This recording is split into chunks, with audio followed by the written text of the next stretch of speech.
গুৱাহাটীৰ দীঘলী পুখুৰীটো কোনে খন্দাইছিল? অপশ্যনত আছে ভগদত্ত, নৰকাসুৰ, ৰত্নাসুৰ আৰু চিলাৰায়।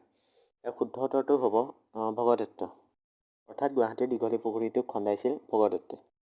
ইয়াৰ পিছৰ প্ৰশ্নটো, বৰ্মন বংশৰ প্ৰথম ৰজা কোন আছিল? ইয়াৰ অপশ্যন আছে ভাস্কৰ বৰ্মন, পুষ্য বৰ্মন, বল বৰ্মন আৰু কল্যাণ বৰ্মন। ইয়াৰে আমি যদি চাওঁ শুদ্ধ উত্তৰটো হ'ব পুষ্য বৰ্মন।